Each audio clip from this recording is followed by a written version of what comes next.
Good evening, ladies and gentlemen. First off, happy Father's Day to the dads out there. We're bringing you episode 4 of the Golden Cat podcast. I'm joined by Marmal and Dolphin on production. Sorry about the lack of the podcast last week. I just had some family stuff going on, had a little bit of a house party for my sister. But we're here now, ready to talk about the last 2 weeks of competitive TF2. What's going on, boys? What are we looking at today?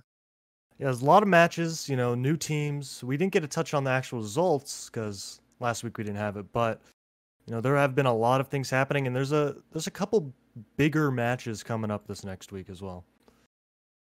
Yeah, we have a ton of awesome stuff to talk about. Couple rematches, which is kind of hype.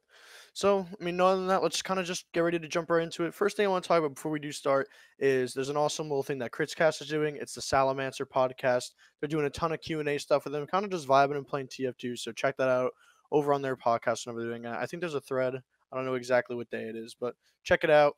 See what's going on with Salamancer. See how everything's been with him. Yeah, it's on Saturday, next Saturday at 9 a.m. Mountain. I don't know. I think it's maybe noon EST, somewhere around there. Yeah, I But think so.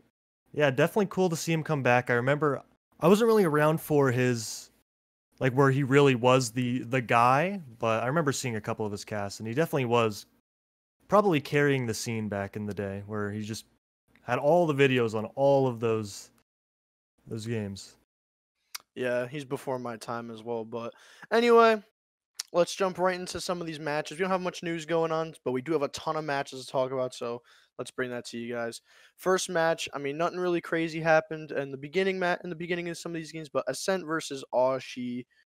I mean, kind of expected 5-0 for Ascent. I was hoping Ah Shie could take a round, maybe steal a mid and get a mid to last, but they've been still looking really positive against some of their rival teams like Dexter's Lab and the Microwave, which is still good for them. But everyone runs into the wall at one point in the season, and Ascent just proves that they're a top 2 team. Yeah, I got a few of the stats from that game. It was a 5-0, pretty fast, and Ascent won 4 out of the 5 mids. They had 26 more kills, 4k more damage.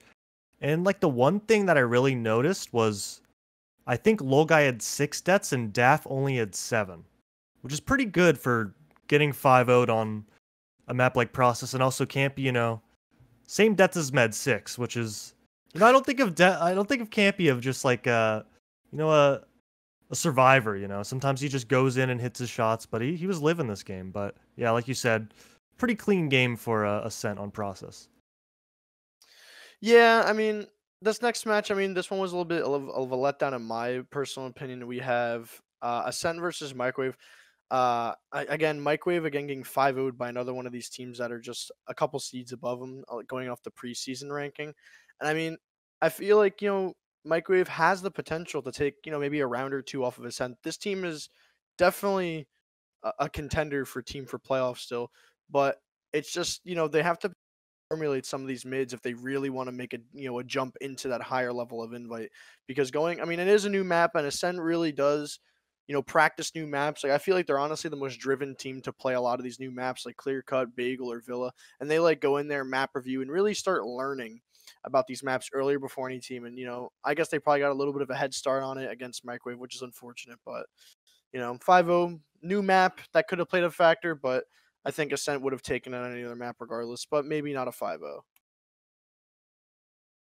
Yeah, it was somewhat long, 36 minutes long, but the difference in team stats is huge Yeah, compared to but the Ah Shie match. 49 more kills, 6.5k more damage, 8 more Ubers for Ascent, 3 less drops, and 14 more caps. So just overall, another probably more dominating game for Ascent, at least just looking at the numbers. 49 more kills. yeah, I have the combined logs pulled up too.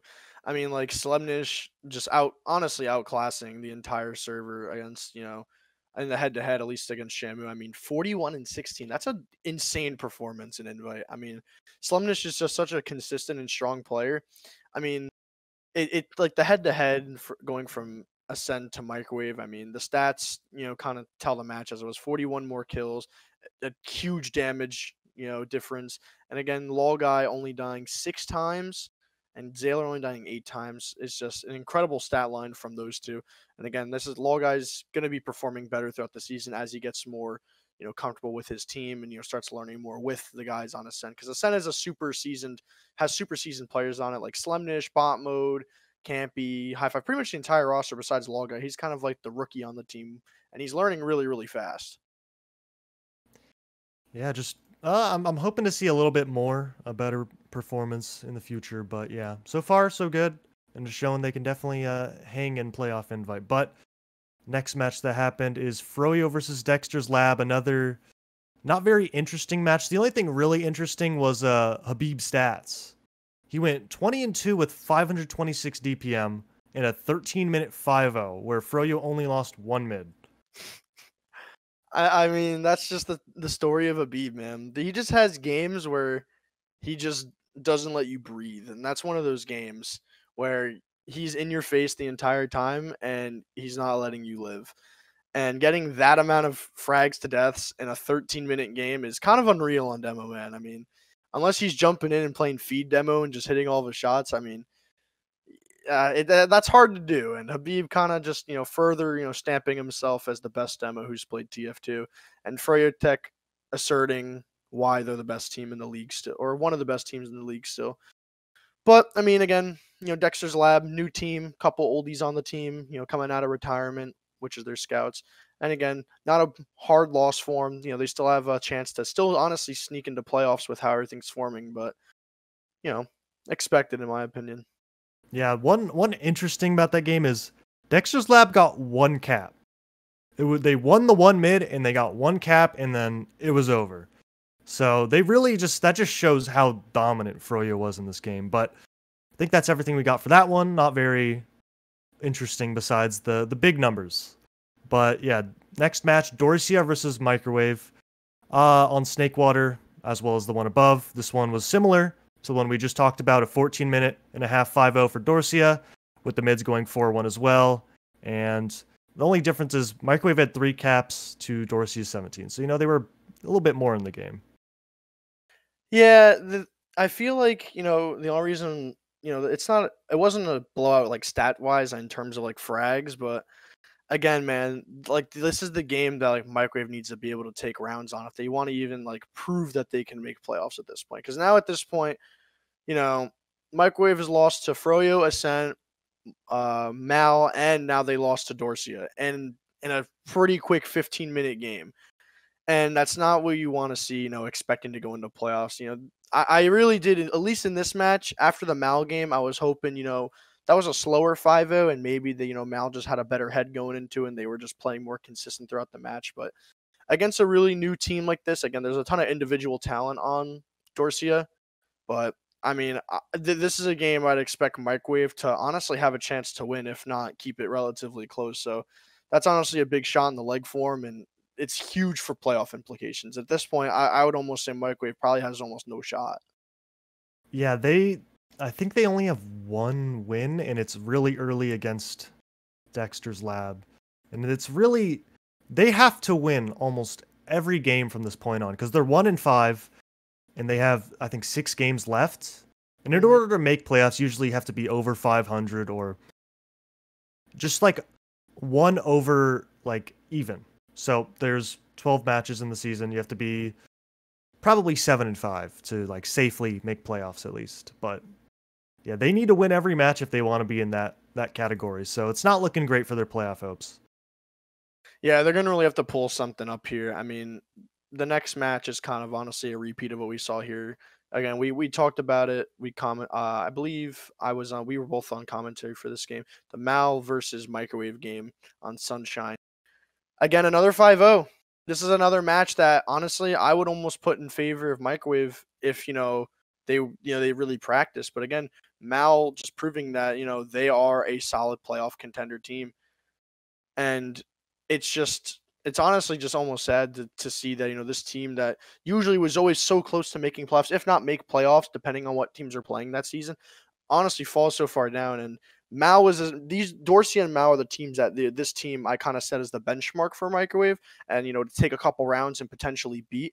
Because I thought the playoff race was going to be a little bit closer between these 3 teams, but it kind of just seems like Mal and Dorsia are kind of super close in skill as of right now with the last match we saw. and Microwave is just trailing a little bit too far behind between these two teams. I honestly think it's almost impossible for them to even beat them in a match now. Yeah, this was a bit closer. I know we casted like you said, but Yeah. this game really felt like every time Microwave got in, just a big mistake and they just got blown away. Just they're on the other team second. Something happens, they lose the point, they go to their last, and it's over. And they just always seemed like they were on their back foot. Every time they had something go right, went wrong. And once again, team stats 5 out of 6 mids, 1 for Mal, 50 more kills, only 1.2k more damage, which is kind of weird, but I think that was because we were talking about Chunky and Rakusa need to step up, and they did, but they just still didn't win. 6 more Ubers for Mal and 15 more caps, which, if you're not winning with 15 more caps, I don't know what's happening. But Mal was in control the whole game and clean 5-0. I think it was about 40 minutes around that mark. Yeah, it wasn't a role like I said. It definitely wasn't a role. Mal or Microwave rather had opportunities to take rounds. They just had a ton of just like crucial areas that you know that can happen in a lot of these transitions. And I really think that once they iron out those issues, they could easily jump back in towards the late half of the season. I think playoffs is honestly a lost hope at this chance, but if this team sticks around for next season, they definitely have a ton of demos to watch and really fix a lot of these issues. So hopefully, if next season looks good and they stick around, they can really come back with a force next season and maybe snag that 4th seed. Yeah, and then next match we got is Ah Shie versus Mal. It was on clear cut. It was a 4-1 for Mal, and overall pretty dominant game. Mal won 3 out of the 5 mids. Team stats are heavily in Mal's favor with 42 more kills, 5k more damage, 6 more Ubers, 2 less drops, 2 more caps. And Sai had 429 DPM and went 30-9. So That's another demo stat line. Yeah, the demos this season, man. There's something out there. All these demos, Habib, Zaylor, Saiga are all popping off in their matches. I mean, Yates up next. I feel like he's gonna have another crazy stat line hopefully coming up here in his next upcoming matches. But I mean, they got around, which is good. I mean, they did better than Dexter's Lab last time, on this map. I'm happy that Mal is, especially Sai, because Sai hasn't really been a big Koth fan. I'm really hoping that some of the guys from Mal, I'm talking Kev, Phelps, Trip, and AIM kind of shove Sai in the right direction and be like, oh, Koth's really good if you have a good team with great scouts and great soldiers, which Mal honestly has. Kev isn't having that crazy standout performance that I'm looking for, but he's doing his job, and that's all you can really ask for on Koth Scout. That's really important to have a scout who does his job on King of the Hill. But I mean, Ah Shie got around, so credit to them, but still not enough for them to, get another big upset like they did against the Microwave. Yeah, maybe the sticky debt bug is the it's just the catalyst for all these demos popping Honestly, off. it might be. It's the only change from last season, so that extra damage unlocked from that. Honestly, being able to debt while you're pulling out your bottles, pretty important. Or swing it, whatever it fixes. I don't even honestly know what it fixed, to be completely honest with you. You can just debt while switching weapons. I'm pretty sure that's the main thing it does. Oh, okay, cool. But another game here. Dexter's Lab versus Ah Shie, which is a match I really hoped was a little bit closer because there's so much competition between the lower teams in Invite, really mainly between Ah Shie, Dexter's Lab, and Microwave. But Dexter's Lab, had a pretty good game on process. 5-1 for the boys. I was hoping, Ah Shie was going to be the team that kind of came out on top just because, it's really cool for them to come out of nowhere, bunch of new players just thrown onto a team and beat an Invite team. They beat Microwave. And that was really awesome to see that. And it was probably a really big spark of motivation for him. But Dexter's Lab, they really have a nice slow die mentality. Play slow, play your advantages as good as possible, and, kind of just, choke out the enemy team. And it's, I watched some of the match on the Twitch VOD, and they played pretty slow. It wasn't the fastest 5-1, it seemed. But, kudos to Dexter's Lab. They're playing their style, how they want to play. And it played really well against Ah Shie, so good stuff to them.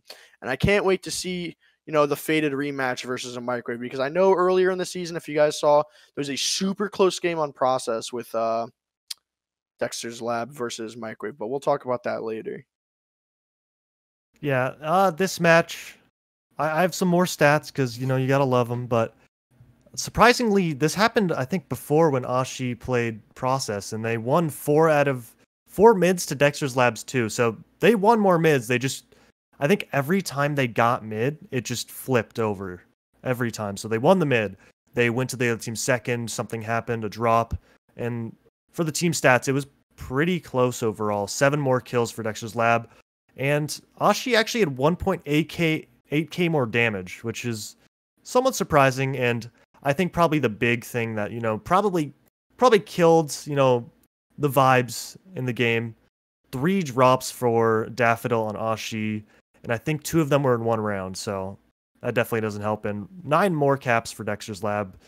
And overall, just a slow grinded out game for Dexter's Lab, and they take their ads. They don't give up anything for free usually. Yeah. But we have 2 more games here in the recap. We have Ascent Dorsia, another match that um I was looking forward to, kind of see how some of the players on Dorsia not really playing, too much. Marmaluke coming, obviously you coming out of the woodwork to play out of nowhere. You have Zilly, Cookie Jake, bunch of players, some Froyo heads like Yomps. You know, 4-1. Honestly, the stats aren't too far off. I mean, Dorsia was trailing by a couple kills, 5k damage, which is a decent amount, but it just seemed like Ascent had a much more, uniform style of Koth. They won pretty much every mid besides the first one after that. And, Slemnish and Yams kept it super, super close, as did Ash and Bombo. So the scout head to head was super close.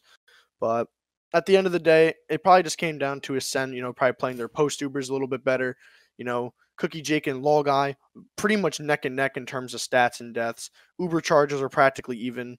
13 to Cookie Jake's 4, or 13 to Log 14, but Cookie Jake ran crits one time, so literally even across the board. But probably just Ascent, being a team for such a long time, playing with the same core players, just edged out on top. Yeah, I think you went over most of the stats, but overall, Ascent was in control most of the game. I think round 2 and 3 were pretty close. I know 2, Dorsia won, and round 3 it was 0-0 on the clock. But overall, at least being on Dorsia, we just came out with this new roster, and we did not have enough practice on this map.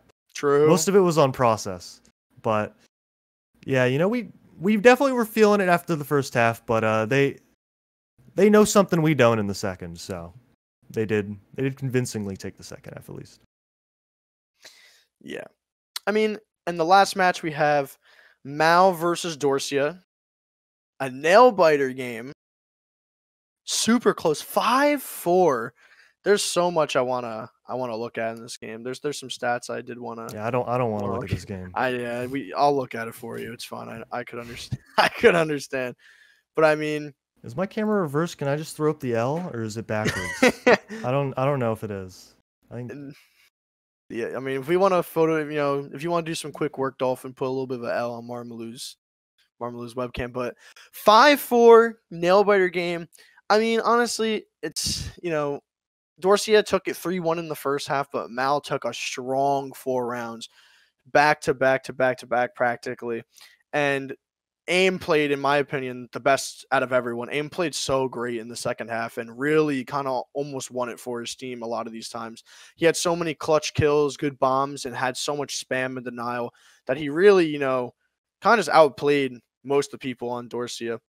And one more stat line as well as Psy, 8 deaths in the entire least bottom death, which is incredible, below both the medics compared to Yite 16. I mean, the head-to-head was close for most of them. I mean, Trip and Marmaloo were pretty even in stat line. I mean, Psy pulled ahead on Yite by a pretty fair amount, mainly by deaths, but AIM really shined ahead towards the end against Zilly. 29 frags. Medic stats are practically almost even. Again, Bear and Cookie Jake pretty much playing just as good as each other, which is great. I'm happy to see Bear playing fantastic this season, but I mean, I don't know if you want to input anything. I don't know if you want to talk about your game. I won't pull out any excuses. It was a fair loss, but yeah, we were up 3-1, and the second half, it's just they got the mids down. We had like 1 mid, and they got them down, and they turned it around, brought it back 4-4, and I remember on the last round we had, I think, 70 ad or something. We just pushed out 1 and wrong door, blew up with like 90% and lost the round.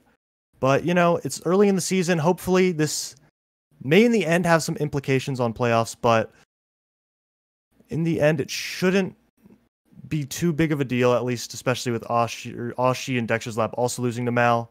And yeah, just waiting to see the next matchup at least.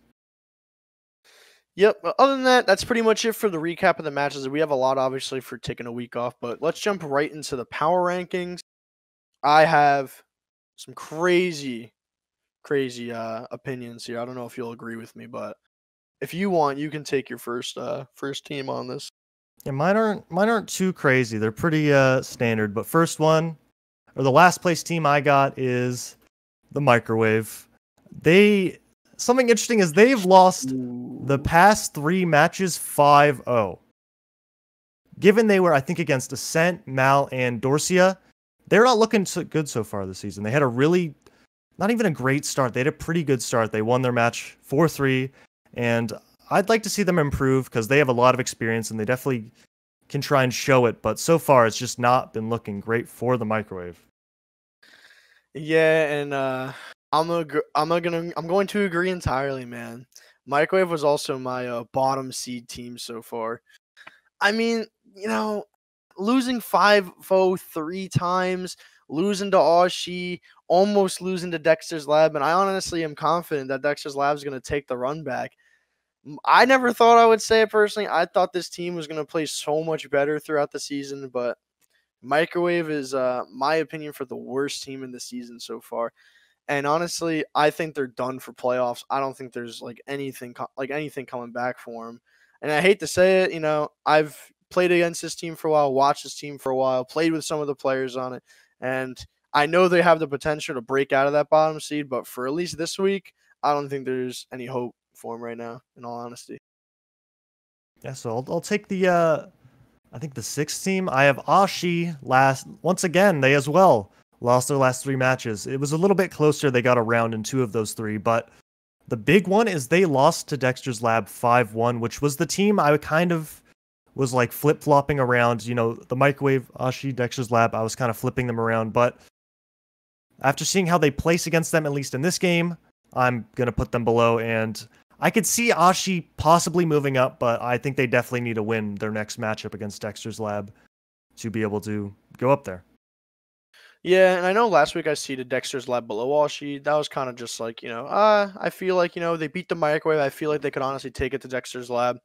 But my 6th place team is going to be Ah Shie. Dexter's Lab just had too clean of a game against them. And I feel like that Dexter's Lab has the potential to play better against some of the higher seed teams like Mal and Dorsia.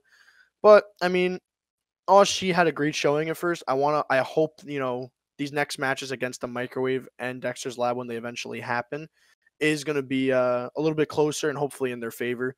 But Dexter's Lab, I mean, honestly, I think it's kind of obvious. I'll kind of say it out loud. Dexter's Lab is also my 5th place team. I don't think they're close to being Dorsia, but I think as of right now, they're dominant they're dominantly in the head of the Microwave and Ah Shie with how they've been playing. And I'm honestly confident that when the run back happens in Dexter's Lab and Microwave, I don't think Microwave is going to win it next time. Yeah, I'd have to agree with you on that part. But once again, I also have Dexter's Lab. I think they've definitely put themselves above the other 2 teams below them, and they're definitely a solid group of players. And overall, they've been looking pretty good so far. Their last matches they played, they won 5-1 against Ah Shie, and they lost 5-0 to Froyo, but we're not going to count that against them too hard. But yeah, like we said, overall, I think they're definitely above Ah Shie and Microwave at this point in time. For sure. And honestly, for my 4th seed team, the team that's going to make playoffs, I honestly think Dorsia is going to be, the 4th seed team going into this playoff. It could switch. I mean, if Dorsia really pops off, it could honestly change between the 3rd seed and this team. But Dorsia had a rough start against Mal. If they would have beaten Mal, I would have switched. I probably would have put him at 3rd seed. But I just don't. I just think that Dorsia, has a little bit more to work through than they thought initially to try and, steal that 3rd seed. Obviously, I don't think their expectations are just right away to beat Ascent or Froyo. But I assume they probably thought they would be able to have a better shot against Mal, obviously beating them. But I think Mal just came with a little bit too much that they weren't ready for.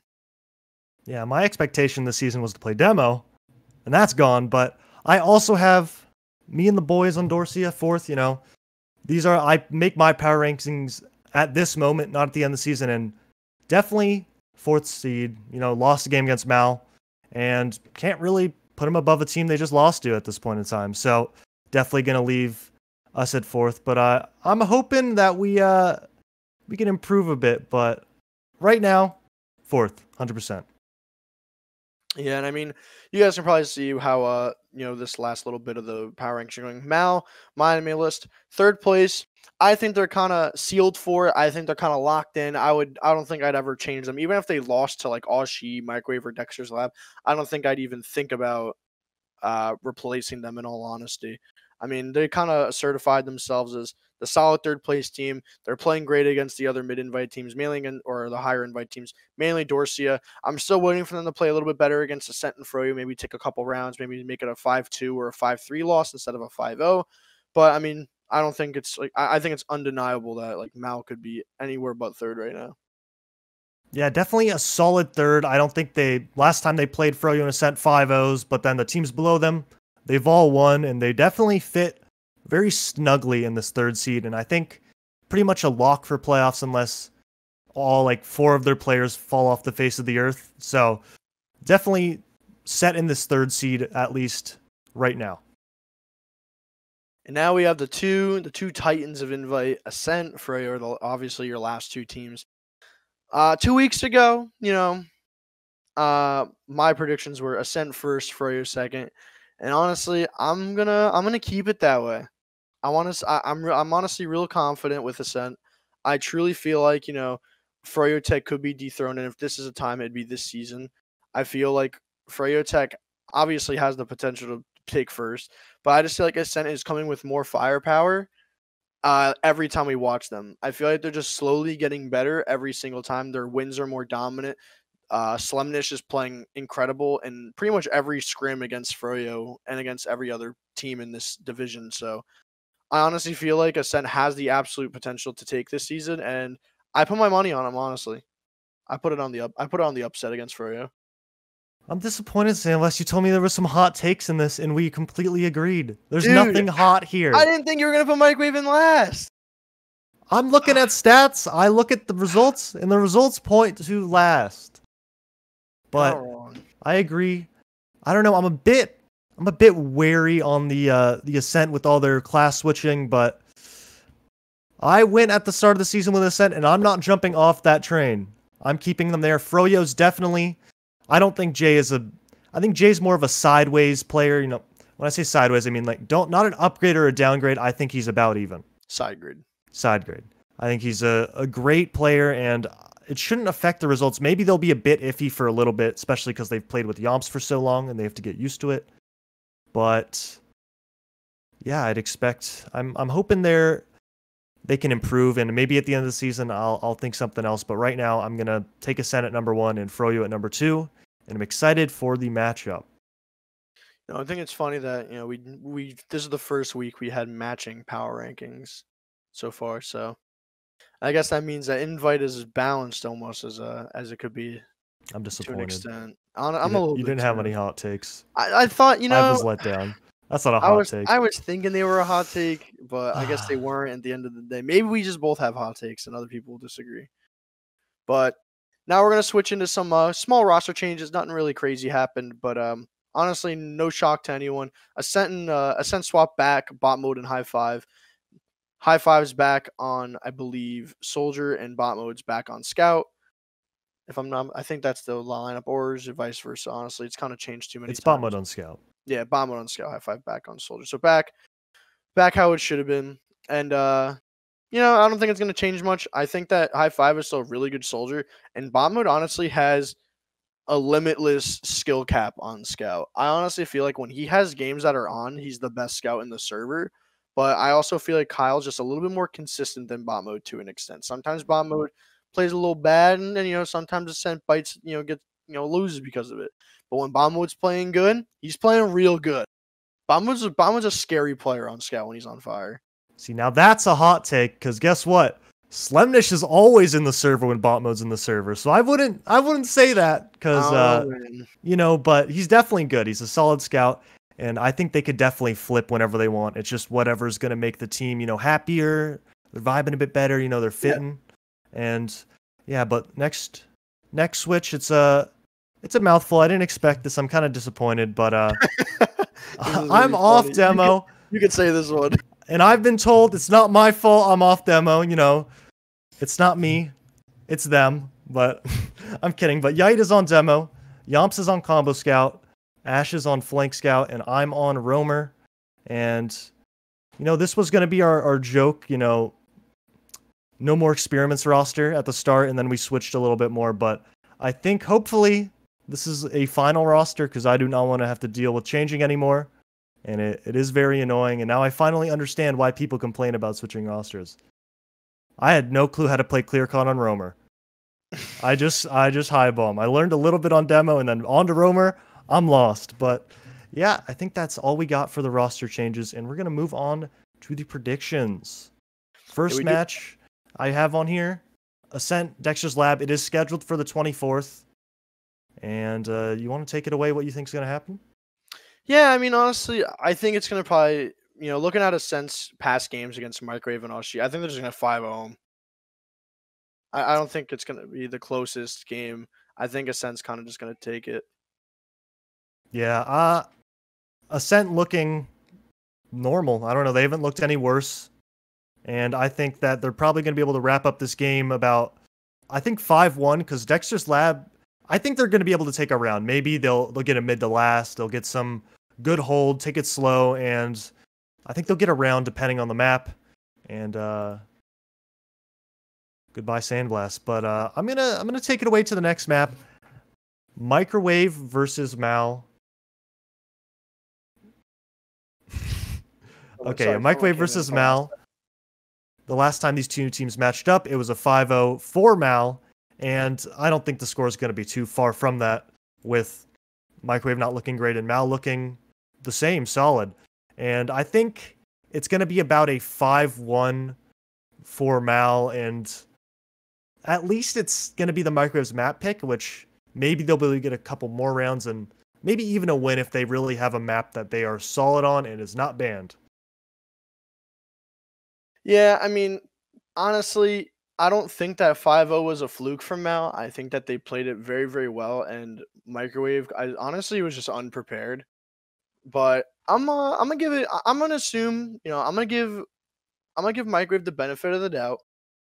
I'm gonna say that maybe they practiced a little bit more, maybe watched some demos, maybe practiced a little bit. I'm gonna give it to him. I'm gonna give it to Mal 5-2. I think it's gonna be a little bit closer.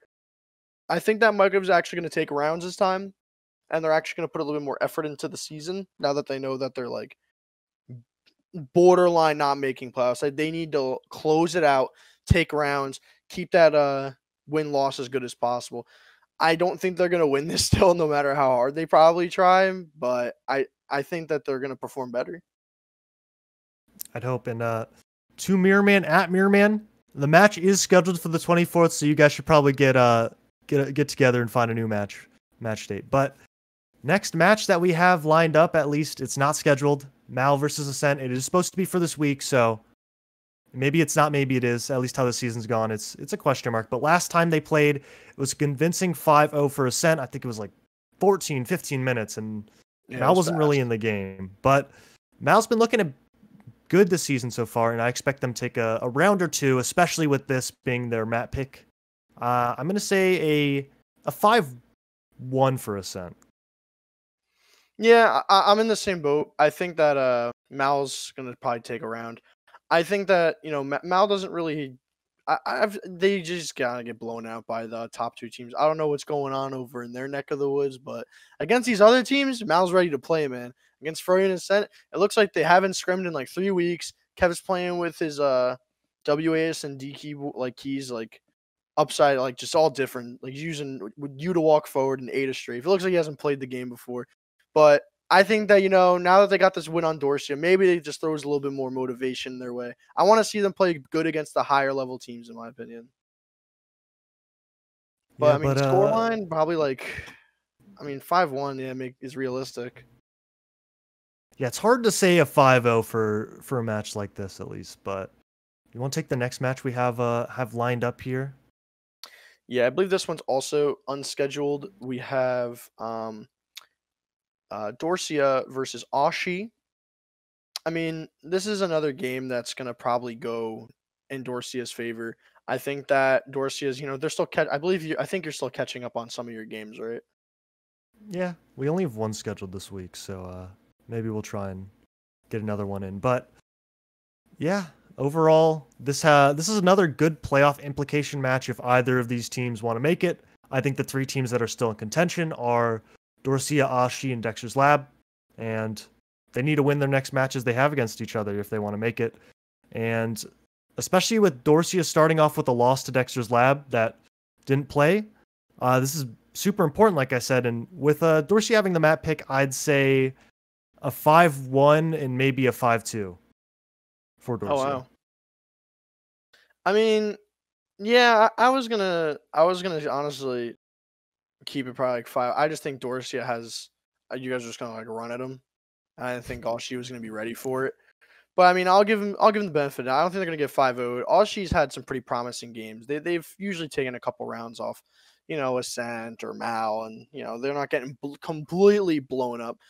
But 5-1 is probably a realistic score for them, in my opinion. I still think Dorsey is gonna walk away with it pretty much without any contest. But all she's gonna take a round. Yeah. So next match we have lined up is going to be Dexter's Lab versus the Microwave. It's a run back. Last time it was a 4-3 for Microwave with, we talked about it a little bit earlier, but it was 4-0, I think, for the Microwave, and Dexter's Lab almost pulled it all the way back, and they just didn't. But I think Dexter's Lab's definitely looking a lot better. Microwave's probably looking a bit worse, and especially with this being Dexter's Lab's map pick, I'd probably expect a 5-2 from them, especially like I said, they're looking better. They've improved. I mean, this is a tough call for me. I think Dexter's Lab is playing a lot better, but I also think Microwave might have a little bit more incentive to actually play a little bit better. I still think that on Dexter's Lab's map pick, it's still going to go in favor of them. I don't think it's going to go. I think it's going to go to time. Honestly, I'll probably say like 4-2 for Dexter's Lab, mainly just because both these. I mean, the Microwave has always kind of like historically played as a pretty slow team. They've always kind of once they were in the lead, they kind of slow it down. Even if they're losing, like usually in the first half, they'll play a little bit slower from what it looked like watching that match back. But I think Dexter's Lab is going to come with better strategy, better performance. I think Midas and Jinx are, practically back where they used to be. I think Mirror Man is going to be the best soldier in the server, and I think they're going to win it 4-2. And honestly, if Microwave loses this game, I mean, they're done. This is the nail in the coffin for them, and it's honestly not an easy game for them, in all honesty. So they really got to try if they want to get this game, because I honestly don't think Microwave is going to win this game. Yeah, I I gotta agree with that one. But next game we have lined up is gonna be Ah Shie versus Dexter's Lab, and another game that you definitely would think would be close at the beginning of the season and is close still now, but they just recently played. I don't know when this is gonna be actually played, but this is in this next week for scheduling. And last time they played, it was a 5-1 on process for Dexter's Lab. And it's really now or never for Ah Shie, especially with them having the map pick this time around. And it has big playoff implications for them. But still, I think Dexter's Lab is a better team. Even though the map may not be their favorite, I think it's going to be a 5-3 for Dexter's Lab. Yeah, this is a big week for Dexter's Lab. I mean, this is where you can like from a player like an individual standpoint. This is where like a week where you can really prove yourself. You can prove that you're not one of the worst teams in the division by beating the teams that are lower than you, and you can also say, hey, Microwave was a team that was always looked to be a mid-invite team with some of the players on it, and we're better than them, and we haven't even played in a while. So this is a big statement week for them, in my opinion. Like, I still don't think, honestly, either of those teams, any three of these teams are going to make playoffs. But honestly, it's a great statement from Dexter's Lab to kind of, come out of nowhere, a friend team, always been playing with each other, and then just have an incredible week in invite. I mean, honestly, the Ascent versus Dexter's Lab game, when that does happen, I think that's going to probably be a loss. But this microwave game and this Ah Shie game are going to be great statement games for him. And I honestly think Dexter's Lab's going to take it 5-3. All right, same thing.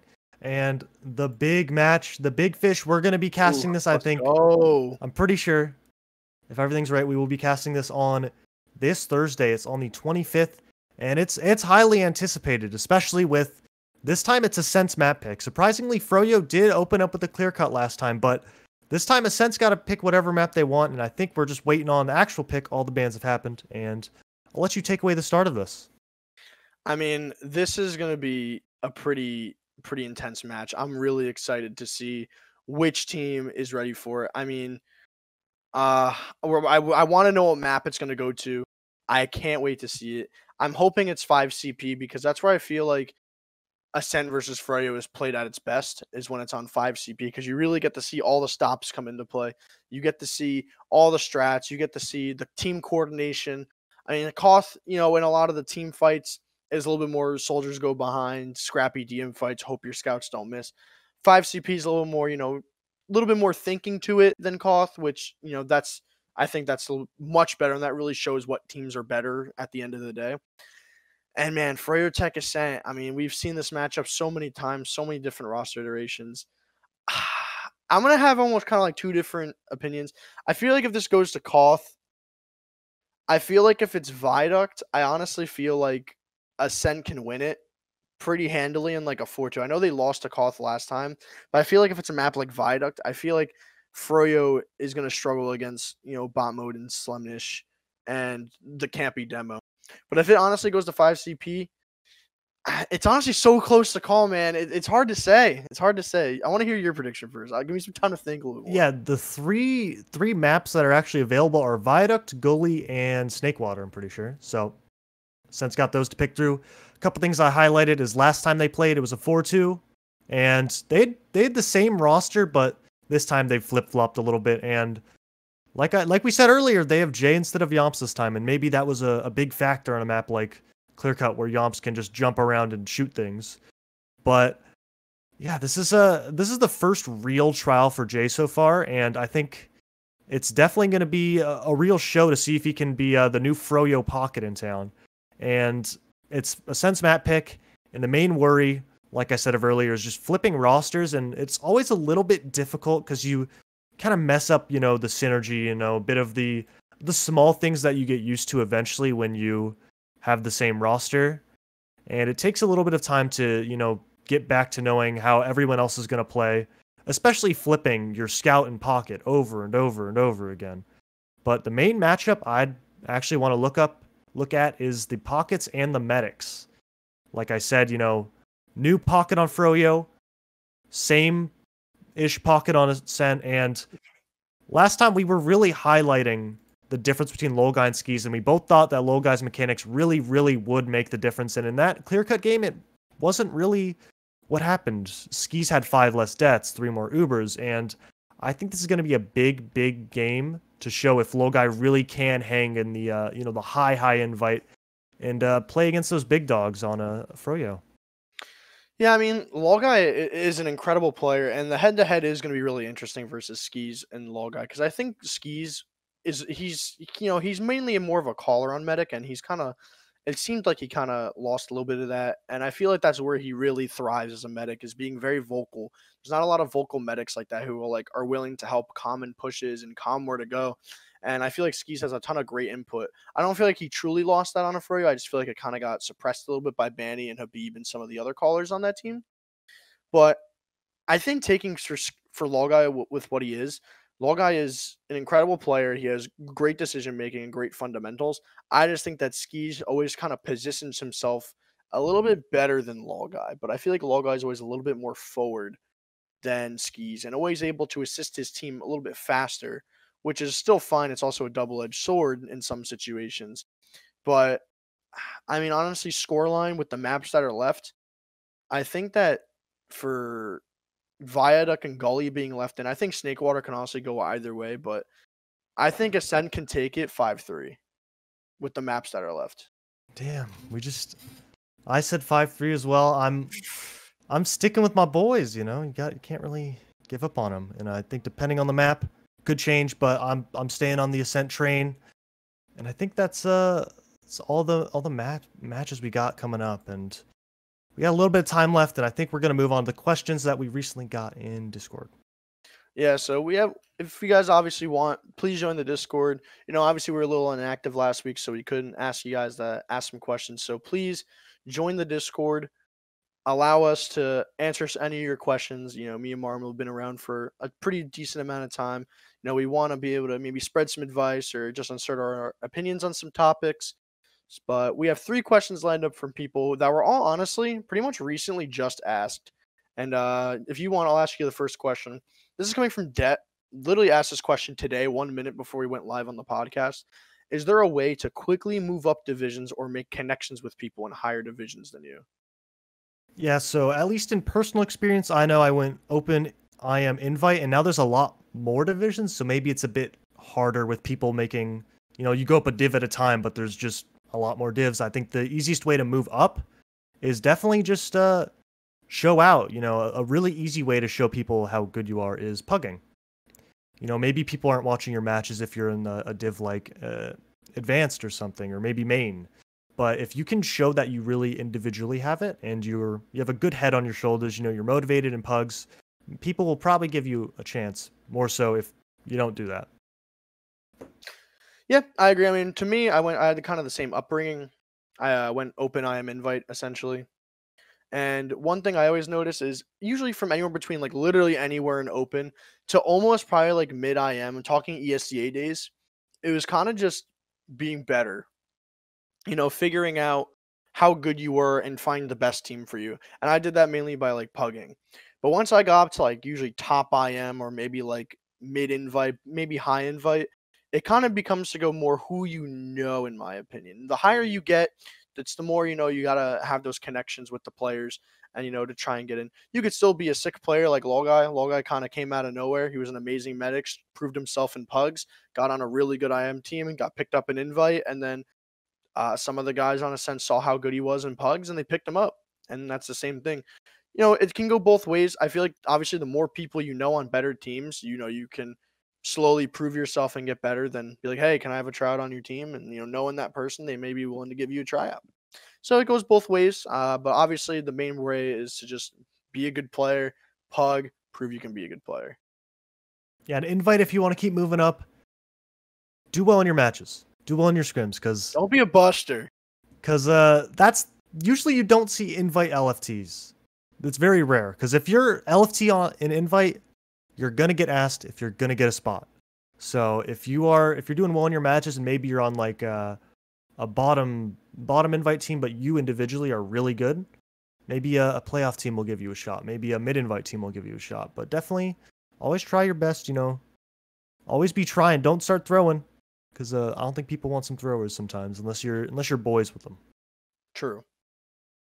Well, we have 2 more questions. This one's from TC Mono. We've seen him on here before. What role, if any, is easier in a pug setting versus an actual team or match setting? Also, which class translates the least in your experience in a pug setting to a real match or environment, or to a real match environment? I think the easiest role in a pug is definitely probably combo scout, just because in pugs it's really simplified. All you have to do in a pug is shoot soldiers, keep your meta alive. And it gets a bit more complicated in an actual match because there's a bit more you got to make some space, you got to make calls, you got to take good Ubers. And I think in pugs is definitely the easiest class. And in matches in an actual team, there's a lot of small nuances to every class.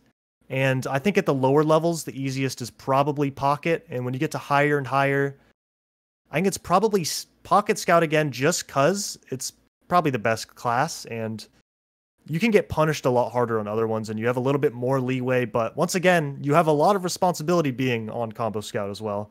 And yeah, the class that translates the least from a pug to a match is definitely, I'd say, Medic or Roamer. Just because Roamer, it doesn't really play like you do in matches, because you play a lot more individual, and same thing with Med. Maybe you bait a lot more, you play for stats and all that, and in matches you got to play for the team. Yeah, I mean, for me, I think the easiest one in a pug is honestly flank scout. Flank scout, I mean, you can kind of just, turn your brain off a little bit more in a pug, you know, and just run around and shoot things. And I mean, and I think in a match setting, it's a completely different environment. In a match, it's more you need to play your life. You need to be able to be alive to make that, maybe like your medic dies, the flank scout and the roamer are some of the players that are more, have to be in that position to open up something for your team. And that's how good a flank scout can be is kind of being that essential playmaker. And, you know, in a pug, you don't really have that. Everyone kind of just tries to make their own plays and do something flashy at a time. But in flank scout, there's definitely you could definitely it's definitely it's definitely a little bit harder as well. And something that translates the least, I'm gonna just say is medic. I feel like medic and pugs, you kind of get left out to dry a lot. You just kind of get bombed for free unless you're baiting and playing for stats. Medic's kind of ass unless it's a good pug, in my opinion. But I mean, to like a, I mean, in like a real environment, it's it's so different. I mean, medic is like held to so much more of a higher standard, unless you're playing like invite pugs or like an actual serious pug.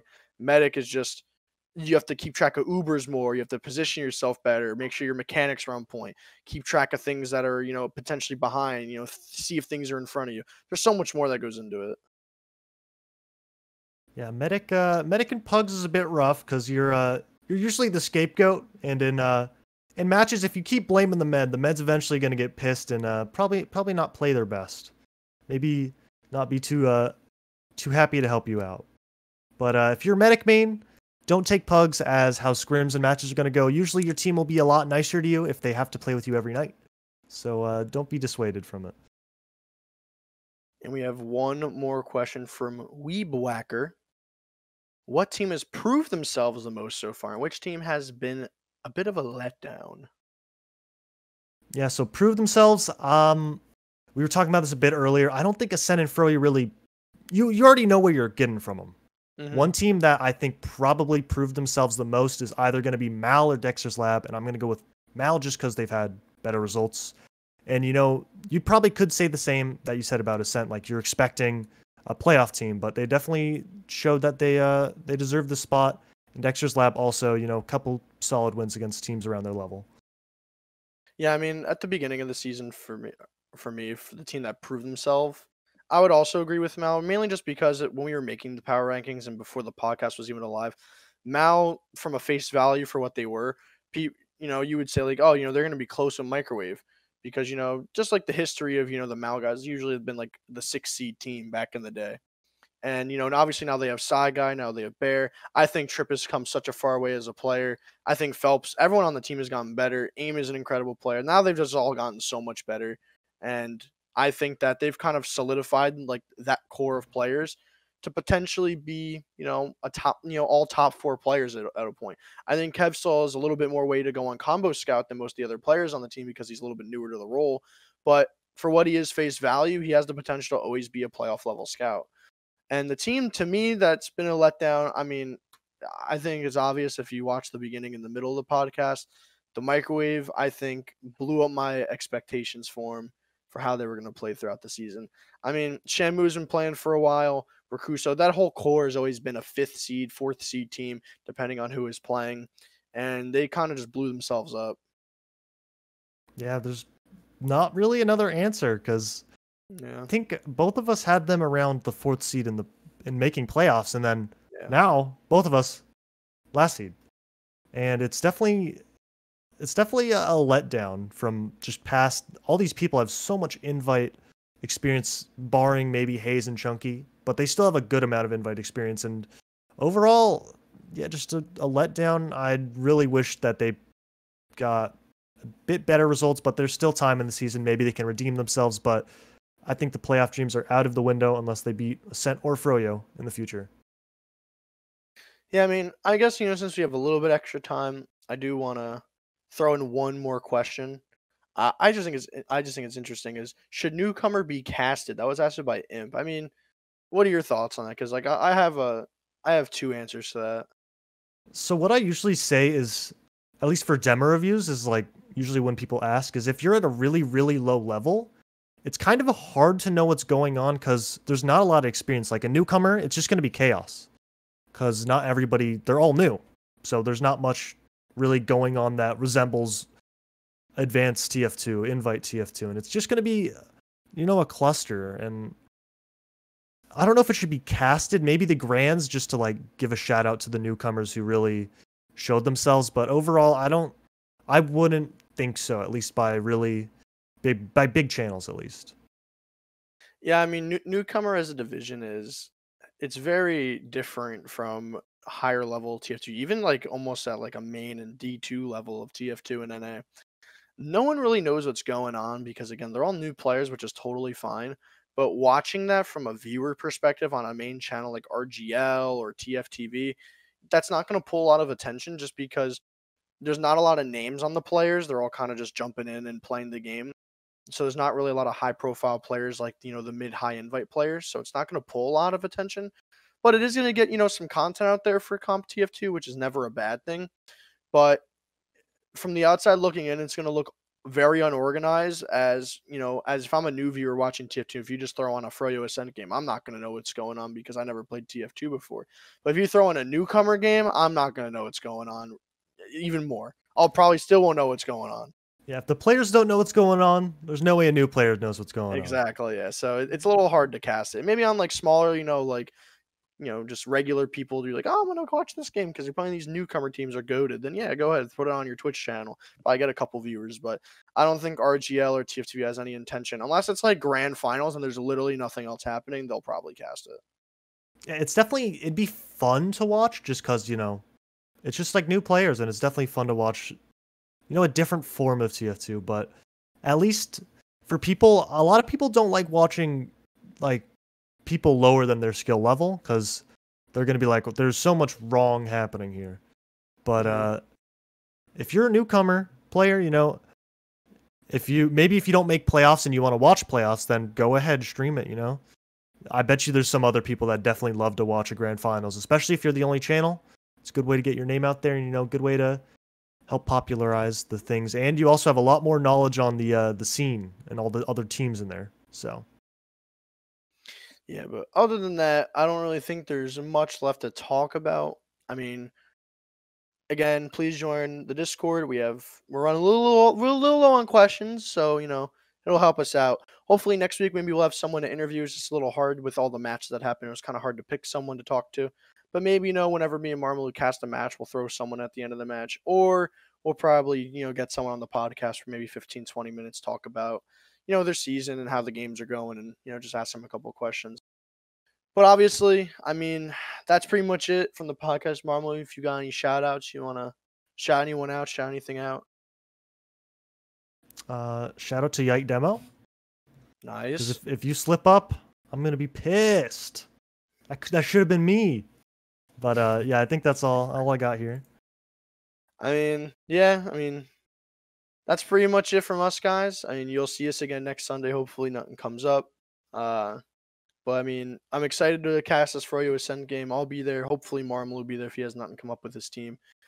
But other than that, that's pretty much it, guys. So thanks for watching. Again, join the Discord, ask us a bunch of fun questions, and we will see you guys next week.